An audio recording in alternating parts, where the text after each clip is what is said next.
Fala, senhoras e senhores, sejam todos muito bem-vindos a mais um vídeo. 30 dias aí com Deus, buscando a Deus, né? E talvez você faça, você só vai ficar 30 dias com Deus, depois você abandona ele. Não, não é isso, não tem nem como. Mas o objetivo é mais para que a gente estivesse se desafiando de forma mais consciente, estar buscando a Deus, né? É como se fosse, a gente às vezes se desafia para fazer tantas outras coisas para que a gente possa ter constância e às vezes as coisas mais importantes a gente vai deixando de lado. E é justamente isso que eu vou falar no vídeo de hoje.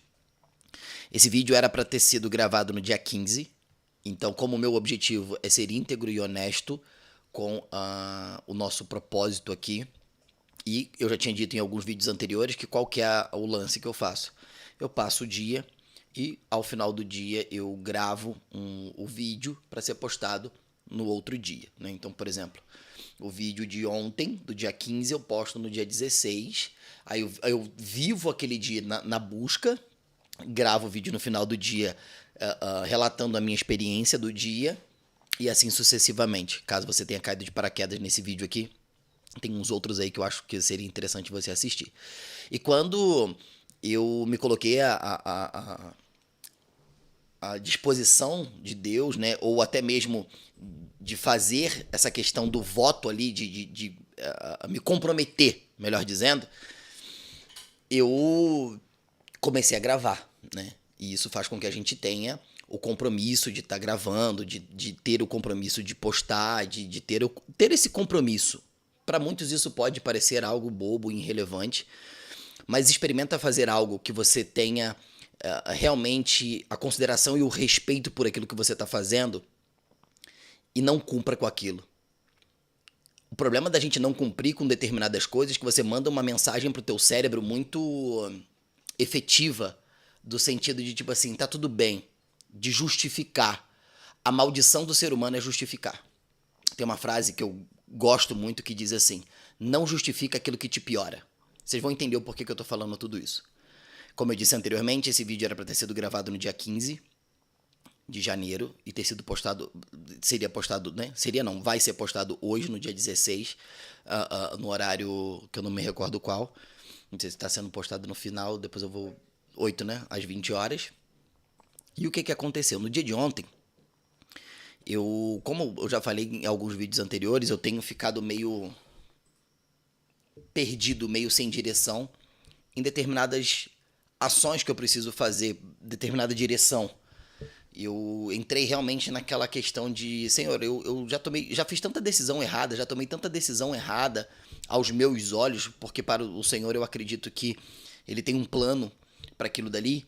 Só que são decisões que eu tomei, muitas das vezes me frustrei, me chateei, né? E eu falei, eu não quero mais essa vida de montanha-russa, sabe? De estar constantemente errando. Não é eventualmente. Nos últimos meses eu me envolvi em alguns projetos que eu já falei anteriormente e deu tudo errado, sabe? Por mais que eu tivesse uma boa intenção, você faz. Eu não sei se isso já aconteceu com você.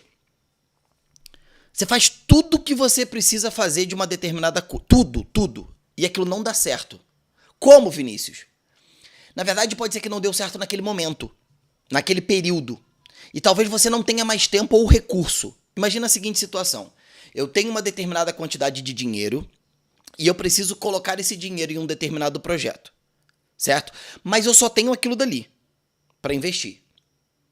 Então eu preciso que aquilo dali, aquele projeto, dê certo naquele tempo. Senão, lascou. Entendem? Tem uma entrevista do Elon Musk que ele fala exatamente isso. Na época ele estava tanto com a SpaceX quanto a Tesla. Ele tinha na época, eu acho que era um pouco mais de 100 milhões de dólares e ele só tinha esse dinheiro. E ele estava com as duas empresas ruins e ele disse assim: se eu pegar esses 100 milhões e colocar na SpaceX, a Tesla quebra. Se eu botar na Tesla, a SpaceX quebra. Se eu dividir esse dinheiro e colocar 50-50, eu corro o risco desse dinheiro não dar e eu quebrar as duas empresas. Na entrevista ele disse assim: é como se fosse eu ter que escolher um filho. Quem vai sobreviver e quem não vai sobreviver. Foi o sentimento que ele disse, né? Que ele estava sentindo naquele momento ali. Não tô aqui para apontar, dizer que, nossa, que julgar ali, mas foi a forma que ele teve para se expressar, tá? Eu achei interessante isso. E às vezes você não tem muito. Só que quando a gente faz as coisas com a força do nosso braço, sem um direcionamento, às vezes isso pode ser mais complexo, né? E aí ontem eu tava num dia mais arrastado assim, e orei, fiz a rotina que eu falei pra vocês, adoração, oração, meditar na palavra, nesse devocional aqui, né? Meditei no devocional, aí eu gosto muito de assistir, eu prefiro às vezes assistir pregações, né? Eu gosto muito, eu tenho algumas referências assim que eu gosto de assistir, grande maioria, quiçá todas, não, todas não, mas a grande maioria são pessoas de fora, né? Líderes de fora. Ah, Vinícius, por que aqui no Brasil você acha que... Não, não é nada disso, não, é porque é uma questão de identificação. Ponto.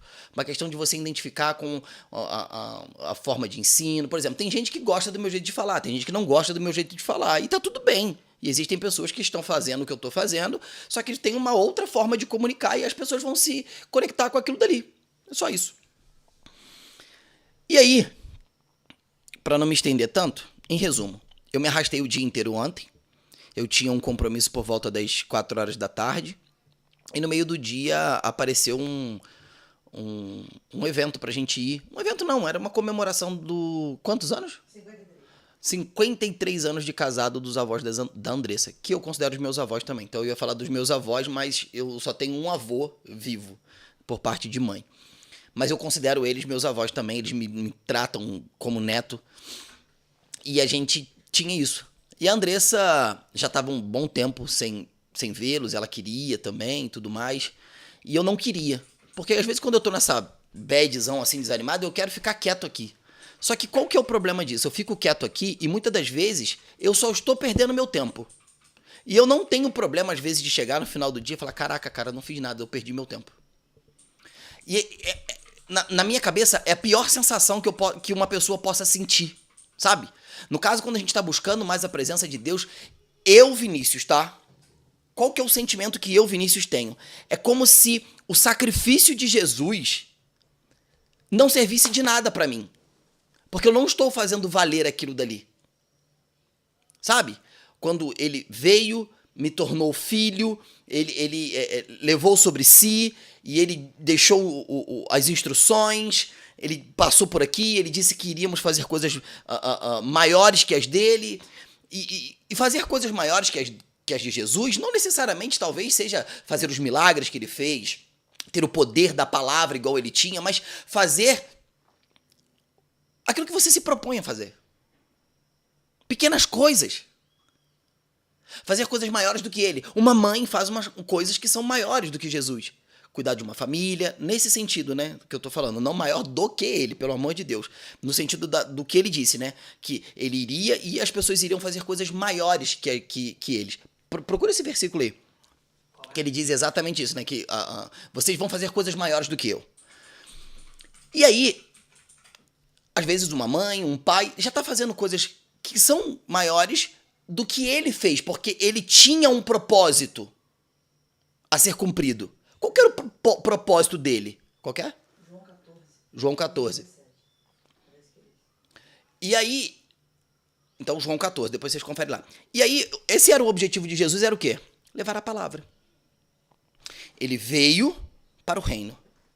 Ele chegou, ele disse assim, é chegada o reino. Foi a primeira mensagem de Jesus e a primeira mensagem de João. Arrependei-vos, pois é chegado o reino dos céus. O que é o reino dos céus? Arrependei-vos. Arrependei-vos de quê? Do pecado? Também. Mas principalmente essa palavra de arrependimento, ela é uma palavra de arrependa-se da forma com a qual você está pensando. Com seus padrões mentais, com as suas convicções. Se arrependa disso, porque a gente às vezes é muito fixo naquilo que a gente acredita e não quer ir além daquilo dali. E aí no dia de ontem eu fiquei me arrastando, aconteceu esse compromisso. Eu tive uma reunião por volta das 4 horas e essa reunião era para demorar uma determinado tempo. E eu encerrei essa reunião, já era por volta das 6 horas da noite. Eu tinha que estar numa outra cidade próxima aqui, que era a cidade dos avós dos nossos avós. Por volta de umas 6h20 eu já tinha que estar lá. E meu avô era muito sistemático com horário, assim como eu também sou. Mas acabou que, enfim, eu não gravei o vídeo. E eu fiquei com aquilo na cabeça, sabe? Ah, Vinícius, tudo bem, você poderia ter gravado no outro dia. Não tá tudo bem. Esse é o problema. Quando eu começo a negociar pequenas coisas, quando eu começo a negociar isso, eu, Vinícius, é como se eu não estivesse priorizando aquilo que ele é. Como que eu não trato Deus como prioridade e quero que ele me trate como prioridade. Não que Deus tenha os seus prediletos, né? Prioridade no sentido de, tipo assim, dele ver o meu coração. Entende? Como? Como que Deus pode confiar em mim? Diante de tudo que a gente já falou nesses outros dias. Como que ele pode confiar em mim se em uma pequena coisa que eu me propus a fazer, eu falhei? E aí é aquilo que ele diz. Aquele que não é fiel no pouco não será colocado sobre o muito. Mas aquele que é fiel no pouco, esse será colocado sobre o muito. Mas aquele que não é fiel naquilo que tem, até o pouco que tem, lhe será tomado. A parábola, por exemplo, dos talentos, ele deu 10 para um, 5 para o outro, 1 para o outro. Por que ele fez isso? Deus é injusto? Deus é imparcial? Não, porque está escrito lá. E ele deu de acordo com a sua capacidade. Porque Deus sabe que se ele der coisas para nós que não temos capacidades tanto de suportar, quanto de possuir, quanto de administrar, a bênção pode se tornar desgraça. Porque a gente não sabe lidar com aquilo. É como dar um carro para uma criança. É como dar uma coisa que não é para uma criança. Dá para ela. Uma faca na mão de uma criança. Entende? E aí eu fiquei pensativo nisso, fiquei meio reflexivo. Hoje eu acordei meio brocochô nesse sentido de tipo assim... É uma coisa que a gente precisa realmente de... Ah, Vinícius, você está se cobrando muito. Não é uma questão de cobrança, é uma questão de responsabilidade. Se eu falo sobre isso, eu preciso ser isso. Se eu falo sobre a responsabilidade, eu preciso ter responsabilidade. E sim, às vezes as pessoas ao seu redor, por exemplo, a Andressa, ela não me lembra, ela não chegou a fazer isso, mas tipo assim, ela poderia falar assim, tudo bem, amanhã você grava, e tá beleza, e não sei o quê, papapá, num objetivo de confortar. E eu poderia, de fato, entrar nessa narrativa, é verdade, não tem nada a ver, mas eu tô negociando pequenas coisas. Entende? E aí olha que interessante, agora há pouco antes de eu começar a gravar esse vídeo, são 16 horas e 16 minutos, horário de Brasília, eu estava pesquisando aqui algumas coisas, né, em versículos sobre essa situação, achei um versículo aqui em Eclesiastes 9:10, diz assim, ó: vivemos falando que não temos tempo. Tempo para descansar, tempo para aprender algo novo, tempo para ler, tempo para viajar. Mas já pararam para pensar que não é falta de tempo, e sim falta de prioridade? Quando nossa vida se torna prioridade, o tempo não é mais uma desculpa. Não tenho tempo para treinar, não tenho tempo para ir na academia, não tenho tempo para fazer uma caminhada. Mas quando o diagnóstico chega, aí você encontra tempo. Eu ouvi uma frase um tempo atrás que dizia assim: quem não tem tempo para cuidar da sua saúde, terá que encontrar tempo para cuidar da sua doença. Se eu não tenho tempo para cuidar da minha saúde, fique em paz. Esse tempo ele vai se tornar prioridade quando eu precisar cuidar dela. Com diagnóstico, quando algo acontece. Então isso daqui ficou bem na minha cabeça assim, pá, pá. Então, se a gente não trata as coisas do reino como prioridade, como que a gente espera receber algo do Senhor? Não que o Senhor seja obrigado, mas como eu disse desde o início, ele precisa ver o que ele pode confiar em nós para que depois ele possa entender o que ele pode confiar a nós. Porque muitas das vezes a gente diz assim, quando eu tiver, eu serei, quando eu tiver, eu vou fazer, quando eu tiver isso, isso vai acontecer. Faça com aquilo que você tem da melhor forma possível. Tenha excelência naquilo que você faz. O que eu tô falando para você, eu tô falando para mim. Tem outro versículo em Efésios 5, 15 a 16 que diz assim: tenha cuidado com a maneira como vocês vivem. Não sejam como os insensatos, mas como sábios, aproveitando ao máximo cada oportunidade, porque os dias são maus. Em Provérbios 27, 1 diz assim: não se cabe no dia de amanhã, pois você não sabe o que este ou aquele dia poderá trazer. E se eu não me engano, tem uma outra... Eu acho que é em Efésios também, eu não me lembro exatamente. Diz assim, não diga que amanhã você vai fazer tal coisa. Amanhã iremos, amanhã faremos. Porque a gente não tem certeza do amanhã. A gente não sabe se isso vai ser possível levantar amanhã. E aí, outro versículo em Eclesiastes 4, 6 diz assim, esse aqui me pegou bastante. Melhor é um punhado de descanso do que um punhado duplo de trabalho árduo e um esforço para alcançar o vento. Putz. Te pegou isso aqui?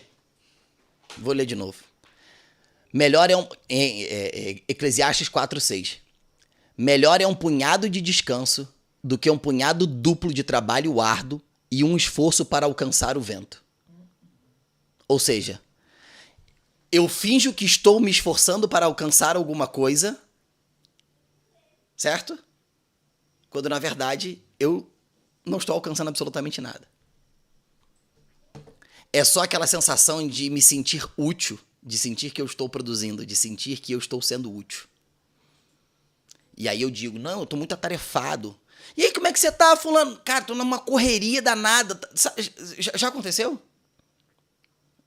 Como é que você tá? Cara, tô numa correria, tô sempre daquele jeito, né? Correndo. Correndo pra onde? Isso se tornou um jargão que as pessoas acreditam. Quando, na verdade, você precisaria entender. Você tá correndo pra onde? Você tá correndo pra quem? Veja, eu não tô dizendo que você tem que ser um negligente, não. Muito pelo contrário, eu tô dizendo aquilo que tá lá em Provérbios. Você precisa ser sábio com aquilo que você tá fazendo. Tem um versículo em Provérbios que diz assim: vende tudo que você tem e adquire a sabedoria. Honra a sabedoria e ela vai te honrar. A pior coisa do mundo é você fazer muito eficazmente aquilo que não era para você estar fazendo. Existem pessoas que estão fazendo de forma muito eficaz aquilo que não foram chamados para fazer. E aí é aquela sensação, eu trabalho.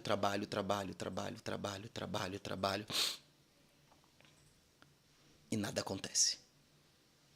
Estou falando que é o que eu estou sentindo, o que aconteceu comigo. Isso aqui veio agora na minha cabeça. Parece que veio o filme. Ei, você trabalhou muito eficazmente durante alguns meses em algo que não era. Por quê? Fiz com excelência. Acreditei. Mas às vezes você está fazendo muito eficazmente aquilo que não era para você estar fazendo. E aí a gente tem, salvo engano, lá em Mateus que diz assim: busque, pois, em primeiro lugar o reino de Deus e a sua justiça, e todas essas coisas lhe serão acrescentadas. Serão acrescentadas a vocês, será acrescentado a você. O que é buscar o reino do Senhor? Busque essa conexão com o Pai, essa quietude. Eu acho que é isso. Eu acho que a gente anda com a mente muito acelerada. A gente anda com a mente muito acelerada. A gente anda com caminhos muito incertos e acreditando que a gente está indo a algum lugar. Eu acho que essas reflexões que estão acontecendo assim durante esse período têm sido bem marcantes, sabe? Eu quero chegar ao final desses 30 e assistir todos os vídeos, sabe? E anotando cada chave e entendendo e montando esse quebra-cabeça.